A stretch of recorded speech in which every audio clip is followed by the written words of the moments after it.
بسم اللہ الرحمن الرحیم۔ السلام علیکم معزز طلباء کرام، آپ سب کیسے ہیں؟ آج ہم معطا امام محمد کے سبق نمبر 113 کو پڑھیں گے۔ آج کے ہمارے سبق کا عنوان ہے چاند دیکھ کر روزہ رکھنا اور چاند دیکھ کر افطار کرنا۔ آج کے ہمارے جو سبق کی عبارت ہے وہ باب الصوم لرؤیت الہلال والافطار لرؤیتہ سے شروع ہوتی ہے۔ تو آج کے سبق میں ہم اس مسئلے پر گفتگو کریں گے کہ چاند دیکھنا یہ کتنا ضروری ہے اور چاند کے دیکھنے پر ہی روزے کا معیار رکھا جائے۔ آج کل جدید دور ہے اور کچھ لوگ جو ہے وہ اس حوالے سے مختلف باتیں کرتے رہتے ہیں، ایڈوانس میں ہی وہ ظاہر کر دیتے ہیں کہ جی اب چاند دیکھنا ضروری نہیں ہے، ہمیں سائنسی طور پر یہ چیز پتہ چل گئی ہے کہ یہ اب روزہ جو ہے وہ چاند پیدا ہو چکا ہے تو اس کی پیدائش پر ہی ہم اس کا دار و مدار رکھیں گے۔ اس حوالے سے عرض یہ ہے کہ چاند کی پیدائش کا اعتبار نہیں ہے، حدیث پاک میں جو ہمیں بتایا گیا وہ چاند کی رؤیت کا فرمایا گیا، تو لہٰذا روزہ رکھنا بھی چاند کو دیکھ کر ہے اور روزے کا افطار یعنی عید منانا یہ بھی چاند کو ہی دیکھ کر یہ کام کیا جائے گا۔ تو بہرحال ہم اس پہ کلام کرتے ہیں اور اس کلام کو بعد میں رکھتے ہیں۔ پہلے ہم ایسا کرتے ہیں کہ ہم کچھ روایات جو ہیں اس باب کی وہ آپ کے گوشے گزار کرتے ہیں اور اس کے بعد جو ہے پھر اس پہ جو کلام ہوگا وہ بھی آپ کے حضور پیش کیا جائے گا۔ تو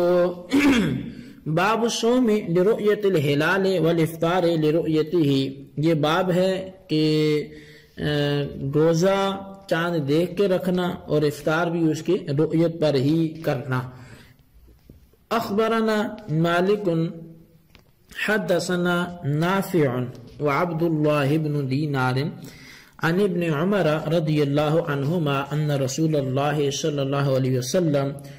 ذکر رمضان فقال لا تصوموا حتى تروا الهلال ولا تفطروا حتى تروه فإن غم عليكم فاقدروا له۔ امام محمد رحمۃ اللہ علیہ بیان کرتے ہیں کہ امام مالک نے ہمیں خبر دی کہ وہ فرماتے ہیں ہمیں حضرت نافع اور حضرت عبداللہ بن دینار نے حضرت عبداللہ بن عمر رضی اللہ عنہما سے بیان کیا کہ رسول کریم صلی اللہ علیہ وسلم نے رمضان پاک کا تذکرہ فرمایا اور فرمایا جب تک چاند نہ دیکھ لو روزے شروع نہ کرو اور چاند دیکھے بغیر روزے ختم نہ کرو، اور اگر تم پر مطلع ابر آلود ہو جائے تو اس کی گنتی کر لو۔ قال محمد وبہذا نأخذ وهو قول ابی حنیفہ رحمۃ اللہ علیہ۔ امام محمد فرماتے ہیں کہ ہمارا اسی پر عمل ہے اور امام اعظم امام ابو حنیفہ رحمۃ اللہ علیہ کا بھی یہی قول ہے۔ اب چاند دیکھ کر رمضان شروع کرنا اس بارے میں ائمہ کرام نے اختلاف فرمایا ہے، اور مطلب اختلاف کس نوعیت کا ہے اور کس بارے میں ہے اس کو سمجھنا وہ ضروری ہے۔ امام شافعی علیہ رحمہ اور امام احمد بن حنبل رضی اللہ عنہ صرف ایک آدمی کی گواہی سے رمضان شروع ہونے کا قول فرماتے ہیں، یعنی اختلاف اس بارے میں نہیں ہے کہ چاند دیکھ کر رمضان شروع کرنا یا دیکھ کر افطار نہیں کرنا بلکہ پیدا ہونے پر اعتبار کرنا، اس میں اختلاف کسی کا نہیں ہے۔ اختلاف اس بات میں ہے کہ ایک آدمی کی گواہی سے رمضان شروع ہونے کا بات جو ہے وہ مانی جائے گی یا دو آدمی کی گواہی ہوگی، اختلاف مطالعے کا اعتبار ہوگا نہیں ہوگا، تو ان چیزوں میں ذرا اختلافی گفتگو ہے وہ ہم تفصیل سمجھتے ہیں۔ امام شافعی اور امام احمد بن حنبل وہ کہتے ہیں کہ ایک آدمی گواہی دے تو رمضان شروع ہو جائے گا چاند دیکھنے کی گواہی، اور ایک ہی کی گواہی سے رمضان کا چاند بھی وہ ثابت ہو جائے گا۔ اور ان دونوں اوقات میں خواہ مطلع ابر آلود ہو یا صاف ہو، اس کا کوئی اعتبار نہیں ہے، جبکہ امام مالک رضی اللہ عنہ ہر حال میں 2 آدمیوں کی گواہی وہ ضروری قرار دیتے ہیں۔ امام اعظم امام ابو حنیفہ رضی اللہ عنہ کے ہاں تفصیل یہ ہے کہ رمضان کے شروع ہونے کے لیے بصورت مطلع ابر آلود ہونے کے ایک عادل کی گواہی کافی ہے، اور مطلع صاف ہونے کی صورت میں پھر جمع غفیر کی گواہی یہ ضروری ہے۔ اب عید کے چاند کے لیے بصورت ابر آلود ہونے کے 2 مردوں یا 1 مرد اور 2 عورتوں کی گواہی یہ ضروری ہے احناف کے ہاں بھی، اور مطلع صاف ہو تو جمع غفیر کی گواہی یہ لازمی ہے۔ دلیل یہ ہے کہ جب مطلع صاف ہے اور عوام کی غالب اکثریت دیکھنے کی صلاحیت بھی رکھتی ہے، تو اس صورت میں 1-2 کا دیکھنا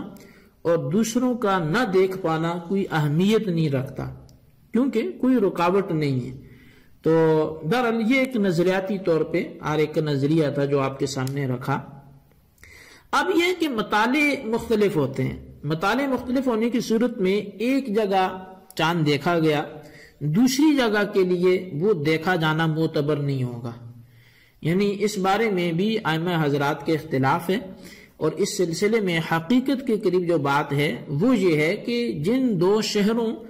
یا جن 2 مقامات میں ایسی دوری نہ ہو جو انہیں بالکل الگ الگ کر دے، بلکہ قریب قریب ہونے کی وجہ سے وہ ایک شہر کا حکم رکھتے ہوں،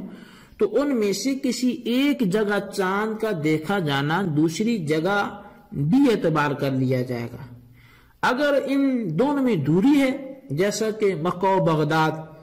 تو اس صورت میں ایک جگہ کی رؤیت دوسری جگہ کے لیے وہ کافی نہیں ہوگی۔ اب اس کے پیش نظر جو ہے وہ موجودہ ترقی یافتہ نہایت تیز رفتار وسائل کے ہوتے ہوئے بھی، مثال کے طور پر کسی نے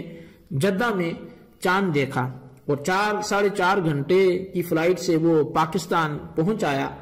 اور یہاں آ کر وہ دیکھے جانے کی گواہی دیتا ہے کہ میں نے جدہ میں چاند دیکھا ہے، تو اس کی گواہی پر پاکستان میں چاند ہونے کا حکم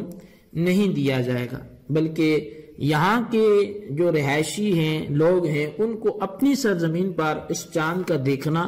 ضروری ہے، خواہ وہ 1 دن بعد یا 2 دن بعد ہی کیوں نہ نظر آئے۔ اعتبار وہ یہاں کے اعتبار سے ہوگا، وہاں کا دیکھا جانا یہاں معتبر نہیں ہوگا۔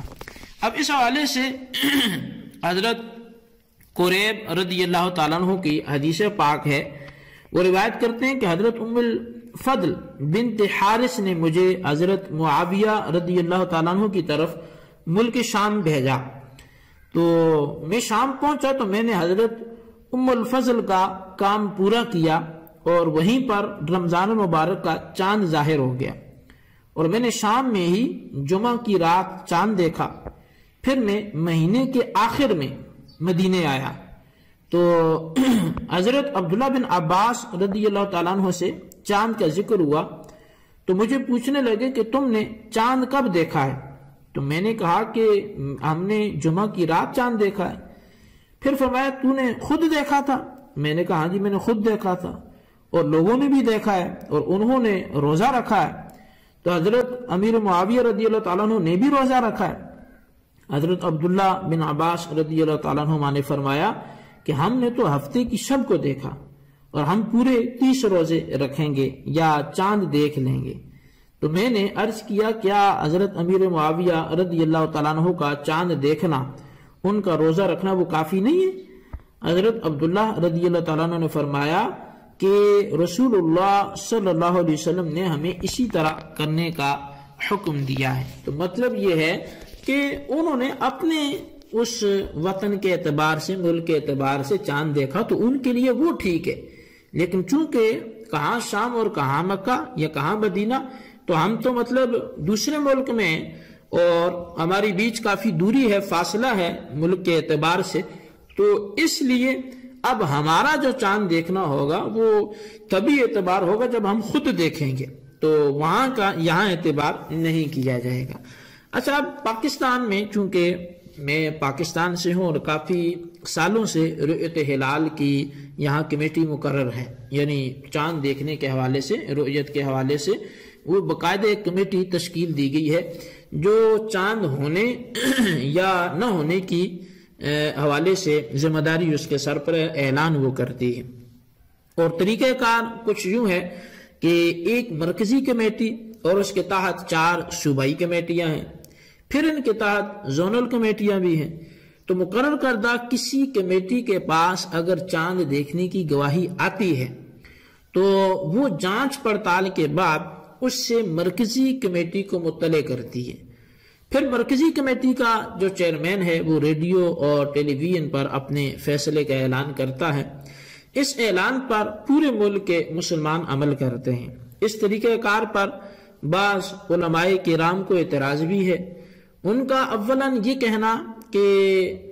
وہ اس طرح سے اعتراض کرتے ہیں، وہ کہتے ہیں جی کہ ریڈیو اور ٹیلی ویژن کی خبر ہی معتبر نہیں، لہٰذا ان پر کیا گیا اعلان بھی غیر معتبر ہے۔ حالانکہ اعلان اور شہادت یہ 2 الگ الگ باتیں ہیں۔ اگر ایک شخص ریڈیو یا ٹیلی ویژن پر آ کر کہتا ہے کہ میں نے چاند دیکھے جانے کی گواہی میں دیتا ہوں تو اسے تسلیم کر لیا جائے، یہ گواہی ہے اور قابل تسلیم جو ہے وہ نہیں ہے، لیکن 2-4 آدمی گواہی کسی قاضی کے پاس جا کر ادا کرتے ہیں اور قاضی ان کی چھان بین کرنے کے بعد گواہی قبول کرے اور ثبوت شرعی مل جانے کے بعد ریڈیو وغیرہ پر اعلان کرتے تو اعلان کرنے میں کوئی خرابی بھی نہیں ہے۔ لہٰذا شہادت جو ہے وہ کسی خبر کی اور اعلان کے مابین جو ہے وہ فرق نہ ملحوظ رکھنا جو ہے یہ مناسب نہیں ہے۔ تو اب پہلا بندہ کہ جس نے آ کر گواہی دی تو اس کی گواہی قابل قبول نہیں ہے، کیونکہ وہ شہادت کی اس پیمانے پہ نہیں ہے۔ لیکن اس حوالے سے یہاں پر آپ نے یہ شرعی مسئلہ جو ہے وہ ذہن میں رکھنا ہے، اور مختلف فقہائے کرام نے اسے اپنی کتابوں میں تحریر کیا۔ فتاوی رضویہ میں بھی یہ مسئلہ لکھا گیا کہ شہادت رؤیت یعنی چاند دیکھنے والے کی گواہی وہ ہلال رمضان مبارک کے لیے ایک ہی مسلمان عاقل بالغ غیر فاسق کا مجرد بیان کافی ہے کہ میں نے اس رمضان شریف کا ہلال فلاں دن کی شام کو دیکھا، اگرچہ کنیز ہو، اگرچہ مستور الحال ہو، جس کی عدالت جو ہے وہ باطنی بھی معلوم نہیں ہے اور ظاہر حال پابند شرع ہے، اگرچہ اس کا یہ بیان مجلس قضا میں نہ ہو، اگرچہ گواہی دیتا ہوں یہ بھی نہ کہے، نہ دیکھنے کی کیفیت بیان کرے کہ کہاں سے دیکھا، کدھر کو تھا، کتنا اونچا تھا، اور اس کے علاوہ کئی ایک اس کی چیزیں ہیں، تو یہ اس صورت میں ہے کہ 29 شعبان کو مطلع صاف نہ ہو،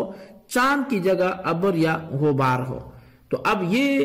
دیکھیں کہ رمضان کے چاند کے لیے اس قدر جو پیچیدگیاں ہیں یا سختیاں ہیں وہ نہیں رکھی گی۔ البتہ عید میں کیونکہ یہ شبہ رہتا ہے اور یہ شکوک رہتے ہیں کہ کوئی ویسی نہ